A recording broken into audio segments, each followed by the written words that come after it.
سائیں کی آنکھیں سرخ انگارہ ہو رہی تھیں۔ ایک عجیب سی خوابناک کیفیت اس کے چہرے کا احاطہ کیے ہوئی تھی۔ ان لمحوں میں وہ واقعی عام انسانوں سے مختلف نظر آتا تھا۔ میں نے اپنے اضطراب پر حتی الامکان قابو پاتے ہوئے کہا، سائیں، تم اپنی باتوں سے مجھے مایوس کر رہے ہو۔ کیا تمہارے خیال میں امید کی کوئی کرن نہیں؟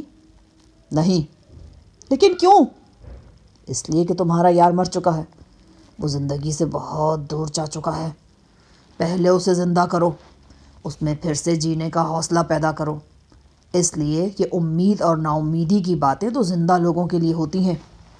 مجھے بظاہر تو دور دور تک تاریکی نظر آ رہی ہے، کہیں امید کی ہلکی سی کرن بھی نہیں، لیکن میں انسان ہوں، مجھ سے بھی غلطیاں ہوتی ہیں۔ کیا کہنا چاہتے ہو؟ ہو سکتا ہے کہ مستقبل کے پردے میں کوئی معجزہ تمہارے یار کے لیے بھی چھپا ہو، لیکن ایک بات یاد رکھنا اور اپنے یار کو بھی سمجھا دینا، اگر وہ سمجھ سکا تو۔ کسی ایسے معجزے کی توقع 1000 میں سے ایک بھی نہیں ہے، لہٰذا اگر وہ زندہ رہتا ہے تو اس کے لیے بہتر ہوگا کہ وہ سب کچھ بھول جانے کی کوشش کرے۔ لیکن اس عامل لڑکی منابہ نے کیوں کہا تھا کہ تم ویرا کے بارے میں کچھ نہ کچھ بتا سکتے ہو؟ بتا تو رہا ہوں، ایک کہانی سمجھ کر اس لڑکی کو بھول جاؤ۔ سمجھ لو کہ وہ ایک خواب تھا جو تم سب نے کھلی آنکھوں سے دیکھا۔ مگر ایسا کیوں ہوا سائیں؟ وہ تو اتنی حساس، اتنی نرم دل تھی، وہ کیوں صفدر کو موت کے پنجے میں دے کر اوجھل ہو گئی؟ تم نہیں سمجھو گے، تم کچھ نہیں سمجھو گے شفیع محمد، ہمیشہ کی طرح میری باتوں کو بکواس کہو گے۔ تم بس یوں جان لو کہ اس لڑکی پر ایک بوجھ تھا، ایک وعدے کا بوجھ، ایک صدیوں پرانے وعدے کا بوجھ۔ وہ بوجھ اسے اپنے ساتھ لے گیا۔ میرا جی چاہا کہ اپنے ہر خوف کو بالائے طاق رکھ کر سائیں کا منہ نوچ لوں۔ وہ ایسی بری باتیں کیوں زبان سے نکال رہا تھا؟ اگر اسے پیشن گوئیاں ہی کرنی تھی تو کوئی اچھی پیشن گوئی کیوں نہیں کر رہا تھا؟ اچانک سائیں نے دونوں ہاتھ اوپر اٹھائے، اپنی انگلیاں آسمان کی طرف کھڑی کی اور دھمال ڈالنا شروع کر دی۔ ہا دل دھڑکا گورے کا، ہا دل دھڑکا، دل دھڑکا گورے کا، ہا دل دھڑکا۔ تم بھی ناچو شفیع محمد، یہ خوشی کا موقع ہے۔ وہ میرا ہاتھ پکڑ کر بولا، میں تمہارا سر توڑ دوں گا، یہ خوشی کا موقع ہے کیا؟ میں اور بات کر رہا ہوں، تو ابھی تک وہیں اٹکا ہے۔ وہ دیکھو، وہ کون آیا ہے؟ سائیں نے جھوپڑے سے باہر اشارہ کیا۔ اشوکا تیز تیز قدموں سے جھوپڑے کی طرف چلا آ رہا تھا۔ اس کے ہاتھ میں وہی ٹرانسمیٹر تھا جس کے ذریعے میں کنگ سے رابطہ کرتا تھا۔ اشوکا اجازت لے کر اندر داخل ہوا اور اس نے ٹرانسمیٹر میری طرف بڑھاتے ہوئے کہا، کنگ براؤن بات کرنا چاہ رہے ہیں۔ ہیلو، میں شاہ جہان بول رہا ہوں۔ شاہ جہان، ہمیں تمہارے سارے مطالبات منظور ہیں۔ کنگ کی بھرائی ہوئی آواز سنائی تھی۔ اس کی آواز میں شکست خوردگی تھی، جیسے کوئی زخمی سانپ دھوپ میں بل کھا رہا ہو۔ چند سیکنڈ کے توقف سے وہ دوبارہ گویا ہوا، ہم نے تمہیں یہی بتانے کے لیے کال کیا تھا۔ اب تم یہ بتاؤ، تم عسکری کو کس وقت اور کہاں ہمارے حوالے کر رہے ہو؟ تم ہمارے ساتھیوں کو اور دیگر قیدیوں کو کہاں ہمارے حوالے کرو گے؟ جو جگہ بھی تم مناسب سمجھو۔ ہمارے نائب نے ہمیں بتایا ہے کہ مگاسا کے کچھ فاصلے پر ایک گھاٹی ہے، اسے گدھوں والی گھاٹی بھی کہا جاتا ہے۔ ہمارا خیال ہے کہ افراد کے تبادلے کے لیے وہ جگہ مناسب رہے گی۔ میں تم سے متفق نہیں ہوں کنگ، ہماری حیثیت یہاں کمزور فریق کی ہے۔ موگاسا سے باہر نکل کر کسی طرح کا معاملہ کرنا ہمارے حق میں بہتر نہیں۔ یہ تمہارا وہم ہے۔ بہرحال تم کیا چاہتے ہو؟ قیدیوں کا تبادلہ موگاسا میں کیا جائے، ہم بستی سے باہر نکل آئیں گے، تم بھی ہمارے قیدی لے کر بستی کے سامنے پہنچ جاؤ۔ ہمیں منظور ہے۔ میری رائے ہے کہ تبادلہ 2 مرحلوں میں ہو۔ پہلے مرحلے میں تم ہمارے ساتھیوں کو لے آؤ، ہم ہاسٹل کے ہیڈ انچارج مسٹر ڈوجون سمیت تمہارے 14 کمانڈوز کو رہا کر دیں گے۔ دوسرے مرحلے میں تم محترم ووکارلو اور دیگر قیدیوں کو لے آنا، ہم ماسٹر ایسپی اور دیگر قیدیوں کو چھوڑ دیں گے۔ ٹرانسمیٹر پر چند لمحے خاموشی طاری رہی، پھر کنگ براؤن نے کہا، ہمیں تمہاری تجویز منظور ہے، لیکن پہلے مرحلے میں تم ڈوجون سمیت تمام 28 کمانڈوز کو رہا کر دو۔ ٹھیک ہے، ہمیں شرط منظور ہے، لیکن دوسرے مرحلے سے پہلے معاہدے کی شرائط وغیرہ لکھ لی جائیں تو بہتر ہے۔ تمہارا کیا خیال ہے؟ شاید تم بھروسہ نہیں کر پا رہے ہو شاہ جہان، تمہارا خیال ہے کہ عسکری کی رہائی کے بعد ہم طے شدہ باتوں سے منحرف ہو جائیں گے۔ چلو ٹھیک ہے، اگر تمہاری تسلی ایسی ہوتی ہے تو دوسرے مرحلے سے پہلے ہم معاہدہ لکھ لیتے ہیں۔ کنگ نے کئی باتیں بآسانی مان لی تھیں، شاید یہی وجہ تھی کہ میرے ذہن میں شک پرورش پا رہا تھا۔ اندیشہ محسوس ہونے لگا کہ کہیں رویے کی اس تبدیلی کے پیچھے کوئی گہری سازش نہ ہو۔ دوسری طرف اس صورتحال کا ایک اور پہلو بھی تھا۔ عین ممکن تھا کہ عسقی کی جدائی کا صدمہ سہنے کے بعد اور اس کی بازیابی میں ناکام ہونے کے بعد کنگ کے غرور اور گھمنڈ میں تھوڑی بہت کمی واقع ہوئی ہو۔ اس کی سمجھ میں یہ بات آئی ہو کہ وہ ظلم کی انتہا کرے گا تو پھر مزاحمت بھی وجود میں آئے گی، اور جس طرح فرعون کے لیے اس کے گھر میں ہی موسیٰ نے پرورش پائی تھی، اسی طرح اس کے گھر میں بھی مزاحمت جنم لے لے گی۔ جو بغاوت پچھلے دنوں ٹرسٹ کے اندر ہوئی تھی وہ کنگ کی حد سے بڑی ہوئی منمانیوں کا ہی نتیجہ تھی۔ اس بغاوت کے بعد قدرت نے اس بدنام زمانہ بردہ فروش کو اوپر تلے 2-3 جھٹکے اور دیے تھے۔ پہلے اس کا دست راست مائیکل جھیلزار کی لڑائی میں ناگہانی طور پر میرے ہاتھوں مارا گیا۔ پھر اس کی بھتیجی نے کھلم کھلا بغاوت کی اور اپنا تن من ٹرسٹ کے غلام کے حوالے کر کے اس سے شادی کر لی۔ اس کے بعد ایک شدید ترین جھٹکا اسے عسقی کے اغوا کی صورت میں لگا۔ عین ممکن تھا کہ اس اغوا نے کنگ کے اندر کی چولیں ہلا دی ہوں اور اسے احساس ہوا ہو کہ وہ بے پناہ طاقتور ہونے کے باوجود ناقابل مزاحمت نہیں ہے۔ کوئی نہ کوئی ایسی صورتحال پیدا ہو سکتی ہے کہ وہ خود کو بے بس محسوس کرنے لگے۔ بہرحال ابھی تو سب کچھ اسرار میں چھپا تھا۔ اگلے چند گھنٹے بے حد اہم تھے اور انہی گھنٹوں میں سارے معاملے کو کسی نتیجے تک پہنچنا تھا۔ کنگ براؤن سے 10-15 منٹ کی گفتگو کے بعد میں نے اپنے ساتھیوں سے صلاح مشورہ کیا اور انہیں تازہ ترین صورتحال بتائی۔ سب کے چہروں پر رونق نظر آنے لگی۔ سائیں جھوپڑے سے باہر بدستور ناچ رہا تھا اور کہہ رہا تھا، دل دھڑکا گورے کا، ہاں دل دھڑکا۔ گورے کا خطاب وہ کنگ براؤن کے لیے استعمال کرتا تھا۔ غالباً یہ سائیں کی پراسرار چھٹی حصی تھی جس نے بیٹھے بٹھا اسے بتا دیا تھا کہ ٹرانسمیٹر پر کوئی اچھی خبر موصول ہونے والی ہے۔ قریباً 1.5 گھنٹے بعد حالات نے ایسی کروٹ لی کہ میری آنکھیں کھلی کی کھلی رہ گئیں۔ یقیناً پروفیسر اللہ دیتا کے ساتھ بھی ایسا ہی ہوا۔ ہمیں امید تو تھی کہ کچھ بہتر ہونے والا ہے، لیکن یقین نہیں تھا کہ یہ سب کچھ ہوگا اور اتنی جلدی ہوگا۔ ہم بستی کی حدود پر کھڑے تھے اور دفاعی انتظامات کا جائزہ لے رہے تھے۔ رافع، اولام اور اشوکا وغیرہ بھی ہمارے ساتھ تھے۔ ٹرسٹ کی ایک بڑی جیپ دور سے آتی نظر آئی، پھر وہ نو مین لینڈ کے قریب آ کر رک گئی اور مگاسا کی حفاظتی باڑ سے قریباً 200 گز دور رک گئی۔ یہ دوپہر کا وقت تھا لیکن تمازت نہ ہونے کے برابر تھی۔ رات بھر کی زوردار بارش کے بعد ہر شے نکھری نکھری نظر آتی تھی۔ جیپ کے اندر سے نیلی وردیوں والے 3 مسلح گارڈز اترے اور جیپ کے دائیں بائیں اور عقب میں کھڑے ہو گئے۔ ان میں سے ایک واکی ٹاکی کے ذریعے کسی سے بات کرنے لگا۔ اسی دوران جیپ کی ایک کھڑکی کا شیشہ نیچے اتارا گیا اور ایک شخص کھڑکی میں سے گردن نکال کر باہر جھانکنے لگا۔ اس کے سر پر گول ٹوپی تھی۔ اس کی صورت دیکھ کر میرے سینے میں یکبار کی درجنوں شادیانے بج اٹھے۔ وہ زری گل تھا، 100% زری گل۔ وہ چندیائی ہوئی آنکھوں سے ارد گرد دیکھ رہا تھا، جیسے جاننے کی کوشش کر رہا ہو کہ وہ کہاں آن ٹپکا ہے۔ پھر اسی کھڑکی میں سے ایک اور چہرہ بھی اپنی جھلک دکھانے لگا۔ یہ گلسوم تھی۔ وہ بھی طوطے کی طرح گردن گھما کر ارد گرد دیکھنے لگی۔ اچانک زری گل کی نگاہ مجھ پر پڑ گئی۔ فاصلہ زیادہ تھا۔ زری آنکھیں سکیڑ کر میری جانب دیکھتا رہا، لیکن وہ مجھے پہچان نہیں سکا۔ پہچانتا بھی کیسے؟ میں میک اپ میں تھا۔ جیپ کے اندر جو مدھم ہیولے نظر آتے تھے وہ یقیناً غزالہ، تابی اور شائستہ وغیرہ کے تھے۔ مجھے اپنی آنکھوں پر بھروسہ نہیں ہو رہا تھا۔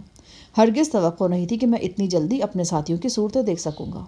یہ سب کچھ حیران کن آسانی اور تیزی سے ہوا۔ ایک لمحے کے لیے میرے ذہن میں ایک عجیب سا شک جاگا، ایک ایسا شک جس پر بعد میں مجھے خود بھی ہنسی آئی۔ شاید یہ اس پراسرار ماحول کا اثر تھا کہ میں چند لمحوں کے لیے اس انداز میں سوچنے پر مجبور ہو گیا تھا۔ مجھے ٹرسٹ میں بوکارلو کا سحر انگیز تماشا یاد آ گیا۔ بوکارلو نے ہپناٹزم یا نظر بندی کا ایک شاندار نمونہ پیش کیا تھا۔ اس نے ہمیں وہ کچھ دکھایا تھا جو حقیقت میں وہاں موجود نہیں تھا۔ ہم نے بوکارلو کو کنگ کے ہاتھوں قتل ہوتے دیکھا، جبکہ واقعتاً ایسا نہیں ہوا تھا۔ میرے ذہن میں آیا، کہیں یہ بھی تو سبجیکشن یا نظر بندی کا کوئی کرشمہ نہیں؟ ہو سکتا ہے زری، گلسوم اور غزالہ وغیرہ یہاں موجود نہ ہوں اور بس دکھائی دے رہے ہوں۔ سوچ کی یہ بیکار لہر گزر گئی تو یہ بے معنی خیال بھی ذہن سے نکل گیا۔ میں نے اشوکا سے کہا، سردار رافع سے کہو کہ ڈوجون سمیت تمام کمانڈوز کو کوٹری سے نکال کر یہاں پہنچانے کا انتظام کیا جائے۔ ابھی بمشکل میرا فقرہ مکمل ہوا تھا کہ ٹرانسمیٹر پر سگنل ملنا شروع ہو گیا۔ میں نے یس کا بٹن دبایا۔ دوسری طرف حسب توقع کنگ براؤن ہی تھا۔ ہمارا خیال ہے کہ سرخ جیپ نمبر MT 1873 مگاسا بستی کے سامنے پہنچ چکی ہے۔ جی، اس میں تمہارے 4 ساتھی اور مفرور پروفیسر کی بیٹی موجود ہے۔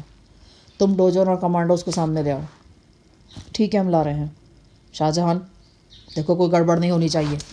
ہم تمہارا ہر مطالبہ منظور کر رہے ہیں۔ اب عسقی اور دوسرے لوگوں کو صحیح سلامت ہمارے پاس پہنچ جانا چاہیے۔ میں تمہیں یقین دلاتا ہوں، ہماری یا لارسیوں کی طرف سے کوئی گڑبڑ نہیں ہوگی۔ بس تم اپنی طرف کا خیال رکھو۔ اینڈریو نامی نوجوان کی طرح تمہارا کوئی سجیلا کمانڈو مہم جوئی کی کوشش نہ کرے۔ اگلے 10-15 منٹ بخیر و عافیت گزر گئے۔ وہ کچھ ہو گیا جس کی امید مجھے بہت کم تھی۔ ڈوجون سمیت 28 کمانڈوز ٹرسٹ کے گارڈز کے پاس چلے گئے اور ہمارے ساتھی ہمارے پاس پہنچ گئے۔ ان میں زری، گلسوم، غزالہ، تابی اور شائستہ شامل تھے۔ غزالہ ایک سرمئی لباس میں تھی۔ اس کے بال ایک اسکارف میں بندھے ہوئے تھے۔ گھنگریالے بالوں اور چھوٹی چھوٹی آنکھوں والا تابی اس کی گود میں تھا۔ وہ سب حیران نظر آ رہے تھے۔ میں ان کے سامنے موجود تھا لیکن وہ مجھے پہچان نہیں سکتے تھے۔ سب سے پہلے شائستہ کی نگاہ اپنے والد محترم پر پڑی۔ وہ تڑپ کر دوڑی اور دیوانہ وار اپنے اشکبار باپ سے لپٹ گئی۔ باپ بیٹی کا ملاپ دیدنی تھا۔ پروفیسر تو شائستہ کو ختم کر بیٹھا تھا۔ آج اس کی لاڈلی نے اس کے لیے دوبارہ جنم لیا تھا۔ وہ اسے چوم رہا تھا، لپٹا رہا تھا، اپنے آنسوؤں سے اس کا چہرہ دھو رہا تھا۔ وہ برسوں کی بیمار اور زرد نظر آتی تھی، جیسے گلاب کی سوکھی ہوئی ٹہنی ہو۔ اسی دوران میں زری، گلسوم اور غزالہ کی نگاہیں ارد گرد کسی کو تلاش کرتی رہیں۔ وہ جانتے تھے کہ یہاں ان کی ملاقات مجھ سے اور صفدر سے ہونے والی ہے، لیکن ہم دونوں میں سے کوئی بھی انہیں دکھائی نہیں دے رہا تھا۔ کیا بات ہے خان صاحب، کس کو تلاش کر رہے ہو؟ میں نے زری کے کندھے پر دھپ لگاتے ہوئے کہا۔ میں اپنی اصل آواز میں نہیں بولا تھا، لہٰذا زری کے لیے ممکن نہیں تھا کہ مجھے پہچان سکتا۔ زری نے مجھے قدر ناگواری سے دیکھا، تاہم اسے خوشی بھی ہوئی کہ یہاں کوئی اردو بول سکتا تھا۔ ام آپ سے پوچھ سکتا ہے کہ آپ کون ہیں اور ام کو یہ لوگ کس جگہ پر لے کر آ گیا ہے؟ یہ لارسی قبیلے کی بستی ہے۔ اس کو مغازہ کہا جاتا ہے۔ یہ بڑے اچھے لوگ ہیں، خاص طور سے پٹھانوں کی بہت قدر کرتے ہیں۔ ام بھی پٹھان ہیں؟ لیکن آپ کون ہیں؟ میں یہاں کے سردار کا مالشیا ہوں۔ میں مالش بہت اچھی کرتا ہوں۔ مالش تو ام بھی۔ یہاں بستی میں کسی بندے کا نام شاہجہان یا صفدر بھی ہے؟ زری مالش کی بات کرتے کرتے ایک دم بات بدل گیا۔ شاہجہان نام کا ایک بندہ تھا تو یہاں، لیکن کیا؟ غزالہ نے بے چین ہو کر پوچھا۔ اس کی حسین آنکھوں کی بے قراری مزہ دے گئی۔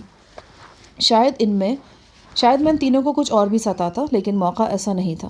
صفدر شفا خانے میں نیم بے ہوش پڑا تھا۔ میرے دل میں پریشانی کی گرہ سی لگی ہوئی تھی۔ زری نے کہا، آپ چپ کیوں ہو گیا؟ کہاں ہے شاہجہان صاحب؟ میں نے تابی کو پیار کیا اور اپنی اصل آواز میں کہا، میں تمہارے سامنے کھڑا ہوں۔ گلسوم تو کچھ دور تھی، لیکن غزالہ اور زری دونوں میری آواز سن کر اچھل پڑے۔ زری گل کا تو باقاعدہ منہ کھل گیا۔ منہ بند کر لو، منہ کے راستے کچھ نظر نہیں آئے گا، اور زیادہ حیران ہونے کی ضرورت نہیں ہے۔ میں شاہجہان ہی ہوں، اس وقت میک اپ میں ہوں۔ او مائی گاڈ، آپ سچ کہہ رہے ہیں؟ غزالہ کے منہ سے بے اختیار نکلا۔ جذبات کے سبب غزالہ کی خوبصورت آنکھوں میں آنسو جھلملا گئے۔ وہ ایک قدم آگے بڑھی اور اس نے بے اختیار میرا ہاتھ اپنے ہاتھوں میں تھام لیا۔ میں نے نیچے جھک کر تابی کے رخساروں کو چوما۔ وہ بدستور ڈری ڈری نظروں سے مجھے دیکھ رہا تھا۔ یہ یقین کر لینے کے بعد کہ میں شاہجہان ہی ہوں، زری گل لپک کر آیا اور مجھ سے لپٹ گیا۔ جذبات کی شدت سے اس کا بدن کانپ رہا تھا اور آنکھوں میں آنسو تھے۔ کافی دیر کے بعد وہ مجھ سے جدا ہوا۔ آپ سے تو بولنا ہی نہیں چاہیے استاد صاحب، آپ کے دل میں ہمارے لیے کوئی خاصیت نہیں ہے۔ خاصیت نہیں، اہمیت جو بھی ہے، بہرحال آپ کے دل میں ہمارے لیے نہیں ہے۔ آپ نے اکیلے یہاں کر ہمارا بہت دل دکھایا۔ آپ کو کم از کم ہم کو بتانا تو چاہیے تھا استاد صاحب۔ مجھے خود کچھ معلوم ہوتا تو بتاتا نا، ہمیں تو آنن فانن وہاں سے اٹھا کر یہاں پہنچا دیا گیا تھا۔ فرصت ملتی ہے تو میں تمہیں ساری تفصیل بتاتا ہوں۔ پروفیسر اور شائستہ ارد گرد سے بے خبر ابھی تک ایک دوسرے سے لپٹے کھڑے تھے۔ پروفیسر نے شائستہ کو کسی ننھی بچی کی طرح باہوں میں سنبھال رکھا تھا۔ صفدر کہاں ہے؟ غزالہ نے چونک کر پوچھا۔ غزالہ، صفدر ایک ایسی جگہ ہے جہاں اسے تمہاری بے حد ضرورت ہے۔ مجھے لگ رہا ہے کہ تم اس کے لیے رحمت کا فرشتہ بن کر آئی ہو۔ کیا مطلب؟ وہ بیمار ہے، اسے علاج کی، بلکہ شاید سرجری کی ضرورت ہے۔ اوہ خدایا، کیا ہوا اسے؟ وہ شدید بخار میں ہے اور زخمی بھی ہے۔ آؤ میں تمہیں ملواؤں اس سے۔ میں نے گلسوم کو وہیں پروفیسر اور شائستہ کے پاس چھوڑا اور خود تیز قدموں سے شفا خانے کی طرف چل دیا۔ غزالہ اور زری میرے ساتھ آ رہے تھے۔ شفا خانے میں پہنچ کر غزالہ نے صفدر کی حالت دیکھی اور پریشان ہو گئی۔ یہ آپ نے کیا کر دیا اسے تو شدید انفیکشن ہو گیا ہے، اس کے علاوہ ڈی ہائیڈریشن بھی ہو چکی ہے۔ او مائی گاڈ، اسے تو فوری ٹریٹمنٹ کی ضرورت ہے۔ میرا خیال میں اسے اسپتال پہنچانا ہوگا۔ غزالہ نے فوراً موبائل کلینک کے اندر سے آلات منگوائے اور صفدر کے وائٹل سائنس چیک کرنے میں مصروف ہو گئی۔ ساتھ ساتھ وہ اس کے زخم بھی دیکھتی جا رہی تھی۔ زری نے صفدر کا ہاتھ اپنے ہاتھوں میں تھام رکھا تھا۔ اس کی آنکھوں میں آنسو تھے اور وہ بار بار ہاتھ کو چوم رہا تھا۔ غزالہ نے اسے پیچھے ہٹا دیا اور ہمتاً متوجہ ہو کر صفدر کا معائنہ کرنے لگی۔ میں نے کہا، غزالہ، یہاں سے نزدیک ترین اسپتال بھی کم از کم 36 گھنٹے کی مسافت پر ہے، اور جس قسم کے راستے ہیں تم جانتی ہو۔ تم اسے کم از کم اس قابل کر دو کہ یہ سفر کر سکے۔ لیکن دیکھو غزالہ، تم ڈاکٹر ہو اور اس معاملے کو مجھ سے بہتر جانتی ہو، لیکن اتنا ضرور کہوں گا کہ صفدر کی بیماری کی وجہ میں تمہیں بتا سکتا ہوں۔ صفدر کی جلد پر یہ سوزش اور سرخ نشان دیکھ رہی ہو؟ یہاں اسے کانٹے چبھے ہوئے ہیں۔ بہت سے کانٹے تو اس کے جسم سے نکال دیے گئے تھے، لیکن جو اندر ہی ٹوٹ گئے ہیں انہوں نے یہ سوزش اور سرخی پیدا کی ہے۔ مقامی معالج کا یہی کہنا ہے کہ ان کانٹوں کو مریض کے جسم سے نکالے جانا بہت ضروری ہے، ورنہ اس کا بخار نیچے نہیں آئے گا۔ غزالہ نے بڑی توجہ سے صفدر کی جلد پر سرخ نشانات کو دیکھا، پھر ایک گہری سانس لے کر بولی، مجھے نشتر، 2-3 چمٹیاں اور اسٹیچنگ کا سامان درکار ہے۔ اس کے علاوہ انتقال خون کی بھی ضرورت ہے۔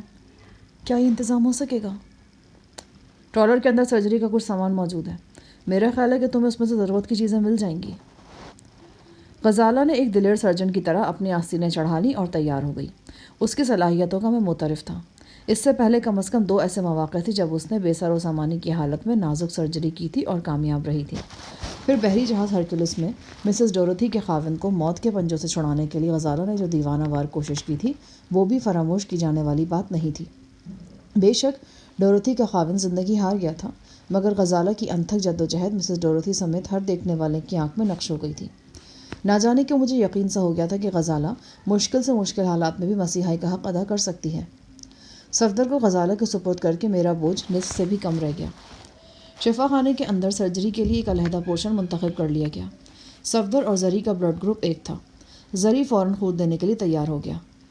وہ جوش سے بولا، استاد صاحب، ہمارا تو دل چاہتا ہے کہ ہمارا خون کے ساتھ ہمارا جان بھی نکال کر صفدر صاحب کے اندر ڈال دو۔ بے وقوف، اس کی اپنی جان ابھی اس کے جسم میں ہے۔ جس طرح ایک نیام میں 2 تلواریں نہیں رہ سکتی، اسی طرح ایک جسم میں 2 جانیں بھی نہیں رہ سکتی۔ جو اللہ تعالیٰ کرے ہمارے صفدر صاحب کا جان 100 برس تک اس کے جسم میں رہے۔ غزالہ نیم بے ہوش صفدر کے ساتھ مصروف تھی جب اچانک تڑ تڑ کی خوفناک آواز سنائی دی۔ یہ 7 mm کی فائرنگ تھی۔ اوپر تلے 3 برس چلائے گئے۔ میں نے حیران نظروں سے اشوکا کی طرف دیکھا۔ اس کی نگاہوں میں بھی حیرت آمیز خوف تھا۔ ہم دونوں شفا خانے سے نکلے اور دوڑتے ہوئے آواز کی سمت گئے۔ خوفناک بات یہ تھی کہ یہ آواز اس جھونپڑے کی طرف سے آئی تھی جہاں عسقی کو رکھا گیا تھا۔ ہم جھونپڑے کے قریب پہنچے تو چیخیں سنائی دی، کوئی گڑبڑ ہو گئی ہے، اشوکا نے بھاگتے بھاگتے کہا۔ میں نے اپنا ریوالور جیب سے نکال لیا۔ چند قدم آگے میں نے لارو نابے کے ایک نوجوان ساتھی کو دیکھا۔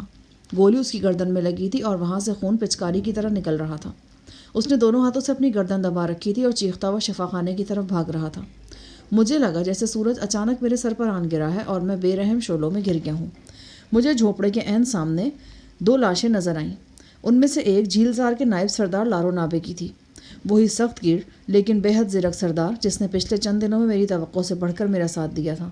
اس نے عسقی کی نگرانی کا حق ادا کر دیا تھا۔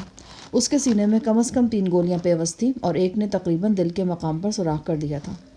لارو نابے کے 2-3 ساتھی جو خود بھی زخمی تھے اپنے سردار کو اٹھا کر شفا خانے لے جانا چاہ رہے تھے۔ وہ بدحواسی میں ایسا کر رہے تھے، ورنہ یہ بات غالباً انہیں بھی معلوم تھی کہ سردار زندہ نہیں بچا ہے۔ میں دوڑتا ہوا جھونپڑے میں داخل ہو گیا۔ ایک سیاہ فام لڑکی جان کنی کے عالم میں تڑپ رہی تھی۔ اس کے بالائی جسم سے لباس کھسک گیا تھا اور وہ عریاں ہو گئی تھی۔ اس کے نسوانی اعضاء خون میں لت پت تھے، لیکن جب جان نکل رہی ہو تو جسم ڈھانپنے کا خیال کسے آتا ہے؟ میں نے چاروں طرف عسقی کے لیے نگاہ دوڑائی۔ عسقی! عسقی! میں نے اسے آوازیں دی پر وہ کہیں نظر نہیں آیا۔ لارو نابے کے ایک شدید زخمی ساتھی نے جھونپڑے کی کھڑکی سے باہر اشارہ کیا۔ وہ مجھے سمجھا رہا تھا کہ عسقی یہاں سے نکل گیا ہے۔ میں بھی کھڑکی سے باہر کود گیا۔ اتفاقاً ریتیلی زمین پر مجھے چھوٹے پاؤں کے نشان نظر آ گئے۔ یہ شیطان جونیئر کے نشانات تھے۔ میں ان نشانات کے اوپر چلتا 40-50 قدم آگے گیا۔ نشانات استبل کے دروازے پر پہنچ کر ختم ہو گئے تھے۔ عسقی یقیناً استبل میں موجود تھا۔ استبل ایک بڑے احاطے اور 2-3 وسیع کوٹریوں کی شکل میں تھا۔ ان ہال نما کوٹریوں کی چھتیں گارے اور گھاس پھوس سے بنائی گئی تھیں۔ درجنوں اونٹ اور گھوڑے گدھے یہاں بند تھے۔ ایک طرف اپلوں کے بڑے بڑے ڈھیر لگے تھے۔ میں نے اندر داخل ہوتے استبل کا بڑا دروازہ اندر سے بند کر دیا۔ استبل کے 2 ملازم حیرت سے میرا چہرہ تکنے لگے۔ میں نے اشارے سے انہیں بتایا کہ وہ خاموش اور محتاط رہیں۔ کوئی استبل کے اندر چھپا ہوا ہے۔ میرے تاثرات اور ہاتھ میں پکڑے ریوالور نے دونوں ملازمین کو سہما دیا تھا۔ میں نے استبل کے اندر عسقی کے پاؤں کے نشانات ڈھونڈے اور مجھے اندازہ ہوا کہ وہ استبل کے اندرونی حصے کی طرف گیا ہے۔ احاطہ پار کر کے میں بھی اندرونی حصے میں آ گیا۔ یہاں پسینے میں نہائے ہوئے گھوڑوں کے جسموں کی مخصوص بو تھی۔ 20 ہی گھوڑے تھے۔ میں بڑی احتیاط سے ان کے درمیان گھومتا رہا اور عسقی کو تلاش کرتا رہا۔ گاہے گاہے میں اسے آوازیں بھی دے رہا تھا۔ میرے ذہن میں ہلچل سی مچی ہوئی تھی۔ سمجھ نہیں آ رہا تھا کہ یہ سب کیا ہو گیا اور کس نے کیا۔ اچانک میری نگاہ خون کے چند قطروں پر پڑی۔